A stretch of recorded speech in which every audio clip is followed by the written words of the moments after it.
Good morning, everyone, and welcome to Money Mondays. My name is Belinda Ray with the Greater Portland Council of Governments. I'm here with my colleague. My name is Paul Johnson, with Belinda Ray, also from the Greater Portland Council of Governments. And yeah, we are here to present regional resources and funding opportunities for our partners and our municipal members. And so, without further ado, we will get started doing that. Paul. Yeah, and today I really just have a shameless plug for GPCOG's Economic Development Professional Meetup. A little bit about these is, did you know that we hold quarterly economic development professional meetups? And the invitation list is broad and vast. And it's a lot of economic development directors, town managers, could be planning department heads. There's some engineers that are in the brownfields sector. There's all sorts of different people that are there. It's a super friendly crowd. It's by design. It's very casual. It's really a chance for you to unwind, to connect with your colleagues and to visit a site in the area that's exciting for a host community. So, for example, the one coming up is I'm here to ask you to join us. We have one on Tuesday, September 9th, and it's from 2 to 4. So we specifically put it kind of at the end of the workday. So it's something that you can do, leave the office, get out of the office, meet some of your colleagues. And this particular one on September 9th is at the new location of Fork Food Lab, which is now in South Portland. And this is just an example of how we run them. We usually go to a member community and we say, hey, is there something exciting happening in your community? Or is there a cool development or a cool business? Would you be willing to host it? So, for example, this one that's this September 9th, I'm working with Leah Duffy and I'm working with the staff at Fork Food Lab, Leah Duffy at South Portland, and the staff at Fork Food Lab, just to create a 2 hour event of networking, relaxing, touching base. And then we also usually have like a tour of the facility and a good Q&A of what the facility or the development or the business is all about. So this is my shameless pitch. If you are hearing about this from the first time and you want to be on my invite list, please email me. And if you have a colleague that you know that would be interested in attending these, please email me. Like I said, I cast the net pretty wide here. It is friendly. It is made to be mostly people that work for municipalities, and other, maybe at the state level and at the federal level. We invite our federal colleagues and our state colleagues as well. But if you have some private sector people that aren't there to necessarily sell us on stuff, but might have like really, genuinely have a good reason to be there, we also welcome some private sector individuals as well. So anyways, there's my pitch. A, I hope to see you at this one on September 9th. B, if you're not on my invite list, please email me. And C, if you have any colleagues that you think will enjoy going to this or benefit from being around some other economic development professionals, email me as well. And I'm always looking for the next host and the next facility to have these. Thanks, Paul. That's awesome. And everybody, Paul's email link is after my presentation. So you're going to have to sit through it. And I'm talking today about the Funders Network, whose tagline is impact at the intersection of environment, economy, and equity. And the Funders Network has a partnership that they call Partners for Places. Through that, there is a jobs and inclusive infrastructure initiative, and that is where this grant opportunity lives. So we are looking at the Jobs and Inclusive Infrastructure Initiative grant today. Who is it for? It's for communities that have infrastructure projects that already have federal funding. They're not super picky about where that federal funding is coming from. It could be from the bipartisan infrastructure law, the Inflation Reduction Act, some sort of water infrastructure bill, or other federal government funding. So you have to already have the funding, signed contract funding is ready to come in for an infrastructure project. It's a special focus on water projects, but that's not exclusive. Other projects are also considered, and this is a pilot year for this.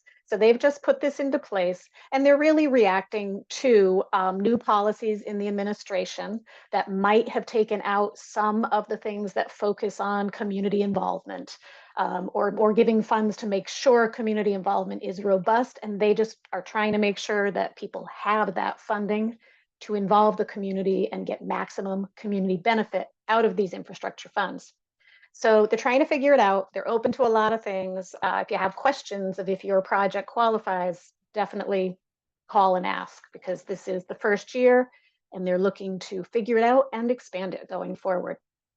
Right now, it provides 45,000 to 120,000, and it's not for the physical infrastructure. Again, it's for the human capital that needs to be involved in a project to make sure you get maximum community benefit. You get technical assistance here as well, and access to a peer learning cohort, which can be very valuable as you're trying to put things together. The goals are to assist communities that, again, already have these federal funds, to help them focus on making sure these infrastructure projects create jobs or offer workforce training that will improve people's lives and sustain families. You could do that through focusing on local hiring. It might be mobilizing community members, get them more involved in the project, make sure it really reflects community values. And one requirement here is that you need to include a frontline community as a partner. What's a frontline community?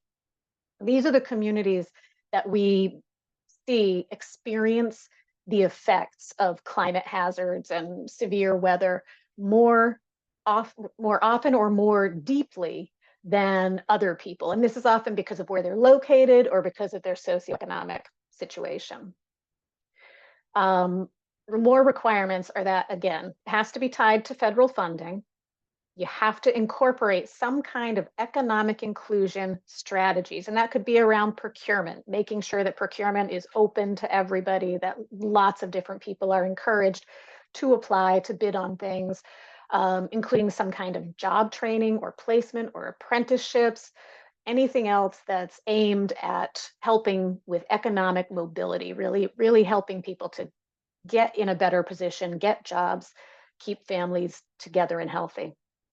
You have to include a community partner that is committed to mobilizing the local constituency, and you need to include other partners who are relevant to the scope of work. So this might be a private employer that's involved in some way that can help with jobs, job placement, job training, could be government agencies, could be community organizations.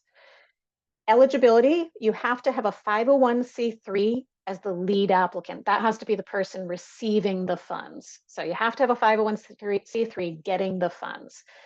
Anyone can participate here. Municipalities, nonprofits, employers, state agencies, tribal governments, but you just have to have a 501c3 in there to get the funding.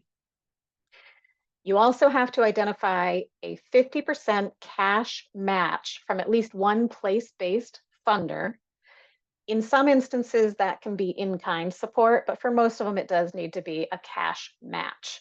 And that could be someone who is already an existing funder.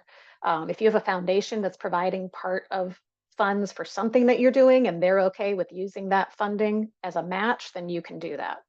So again, 45,000 to 120. I will get rid of that one when I send it out. 120K. It can be a 1 or a 2-year project, and you specify that when applying. There's a box to check. Are you applying for 1 year or 2 years? And probability, there's 640,000 available this round, which means 5 to 14 could be awarded. They're looking at increasing that going forward. Like I said, it's a pilot year. If you apply now, could increase your odds of future rounds because you'd get your application in and maybe get a chance to find out, if you don't get the funding, what you could do differently. I'd say it's a 4 difficulty-wise, but that's mainly because you've got to bring some people together and figure out who's playing what role and organize all of that. The application itself is easy to understand and it's not very long. Deadline for this, you have a good amount of time. You've got 6-7 weeks, September 15th, and the awards are announced in November. And again, it's a pilot year. There are future years. So if you're thinking about it, get in there now start working on it. And if it doesn't happen this year, maybe next year. Here are places you can get more information, the invitation to apply, the grant page. Jennifer Cummings is the person to contact if you need support with your application. They have an actual document to help guide you through the application process, which is really nice. But if you still have questions, you give Jennifer Cummings a call and she'll help you figure out if you are eligible and what what different sections of the application mean and how to do it if you have questions. Last thing I have is an update on GoPIF community action grants. There were 2 local organizations that recently held a community action grant success workshop for applicants. And so here are the links to the things they shared during that. So if you are applying for this and it is due this month, deadline's August 29th, these resources might help you with your application. GPCOG can also help you with your application. So if you're looking at putting one in for that, feel free to reach out to us. And there is our fantastic sustainability director, Sarah Mills-Knapp, who has all the answers to all the questions, sustainability and otherwise. Paul and I both think she's got life pretty well figured out. So there is Paul's email address. Finally, thanks for sitting through my blathering. And my email's there too, if you have anything you want to contact us about.